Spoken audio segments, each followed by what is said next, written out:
နော်ကိုဘက်ကအားဆိုင်ထုတ်ခြင်းမရှိဘဲနဲ့လောလောကူကူလဲလျှော့လိုက်တာကိုဖူးစာမပါလို့ကွဲတယ်လို့တစိမ့်တက်လို့လည်းမရပြန်ဘူးတကယ်ချစ်တယ်တကယ်အဆင်ပြေခြင်းနဲ့တကယ်လိုချင်တယ်ဆိုရင်အဆင်ပြေအောင်နှီးမျိုးစုံစူးစမ်းကြမှာပဲလူတွေကကိုလိုချင်တဲ့အရာအတွက်စူးစမ်းအထောက်ကြဆိုပါစို့အလုံးရှုပ်လို့အလုံးများလို့ဖုန်းမဆက်ဘူးဆိုတဲ့စကားပေါ်မှာစိတ်ကလုံးဝအယုံကြည်မရှိဘူးကိုရန်ချစ်တဲ့သူကိုရန်တတိရတဲ့သူကိုတကယ်လိုချင်တဲ့အရာကိုဆိုရင်စိတ်က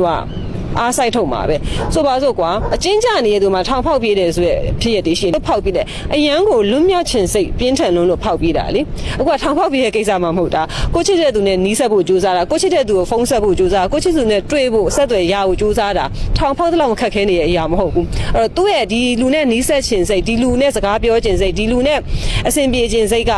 အဲ့လောက်ထိမပြင်းထန်လို့ဖုန်းမဆက်တာအဲ့လောက်ထိမပြင်းထန်လို့အဆင်ပြေဖို့မကြိုးစားတာလို့ပဲစိတ်ကအယုံနေအဲ့လိုခါမျိုးမှာကျတော့ဖူးစာဆိုတဲ့စကားထက်ကိုယ့်ရဲ့စိတ်ဆန္ဒပေါ့နော်စိတ်ဆန္ဒမပြင်းပြတဲ့အတွက် effort လို့ခေါ်တဲ့အား